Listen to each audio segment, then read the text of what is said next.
안녕하세요. 브레인리더 한의원의 설지현 원장입니다. 오늘은 지적장애의 평가와 치료에서 가장 아쉬운 점, 가장 뭐가 문제가 있는지에 대해서 이야기를 좀 나눠보도록 하겠습니다.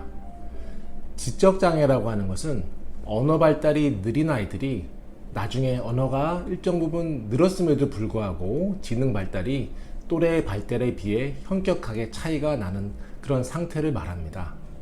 그렇다면 이 지적장애 아이들이 어떠한 평가를 받냐면, 어렸을 때는 수용 언어가 몇 개월 정도 차이가 난다, 또는 표현 언어가 몇 개월 정도 차이가 난다라는 진단을 받습니다.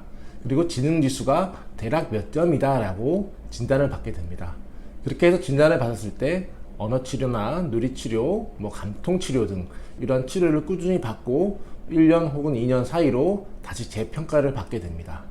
그랬을 때 이 아이들이 수용 언어가 많이 좋아지거나 또는 표현 언어가 좋아지는 아이들도 있지만, 또한 상당수의 아이들은 그때나 지금이나 별반 차이가 없는 아이들도 꽤나 많습니다. 그래서 우리가 보통 생각하기에 치료를 받으면 무언가가 좋아져야 되고 어떤 결과물이 나와야 되는데, 이 발달에 있어서는 그러한 결과물을 내기가 굉장히 어려워서인지, 또는 그동안의 치료가 잘 개발이 안 돼서인지 그런 한계점들이 보입니다. 다른 일반적인 질환에 비해서 원인도 모르고 치료법도 이제 정확하게 수술이라든지 약물이 개발이 되어 있지 않다 보니 어떤 퍼포먼스가 강한, 좀 더 효과가 좀 더 강력한 그런 치료가 없다라는 것이 가장 큰 한계 중에 한계입니다.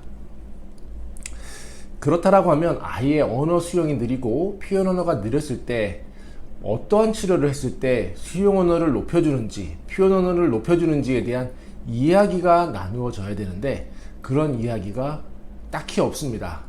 언어 치료를 열심히 하는 수밖에 없고 여러 치료를 열심히 하는 수밖에 없는 거죠. 굉장히 열심히 하는 것과 결과물 사이에서 뭔가 모를 어떤 연관성을 기대하지만 꼭 좋아진다라는 결과를 보기에 쉽지만은 않습니다.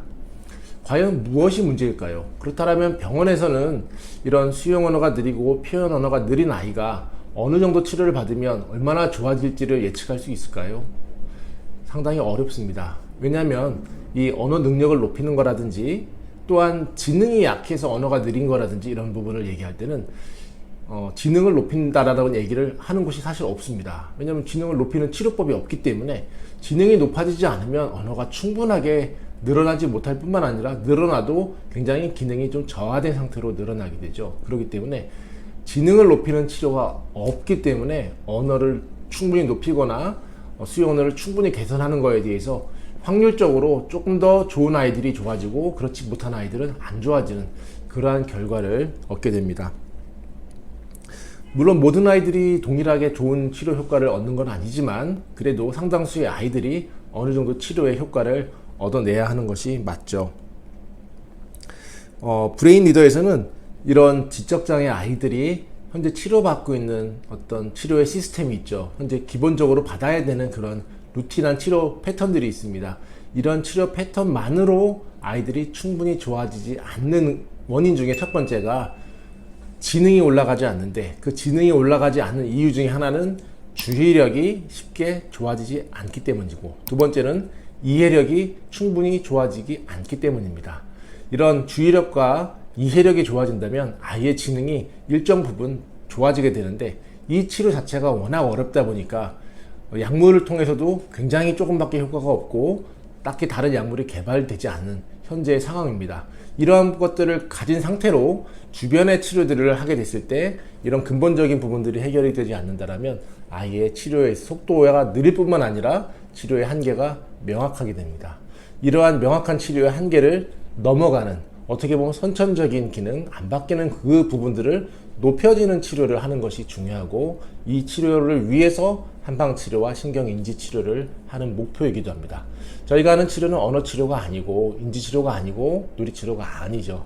하지만 이러한 신경학적으로 바뀌지 않는 지능과 관련되고 언어를 높이는 그런 동력에 해당되는 그런 핵심적인 중추를 집중적으로 스스로 발달할 수 있는 힘을 만들어주는 것이 한방치료의 목표고요. 뿐만 아니라 신경인지치료 역시도 그런 한방치료와 같이 결합을 해가지고 최선의 결과를 얻을 수 있도록 도움을 주고 있습니다.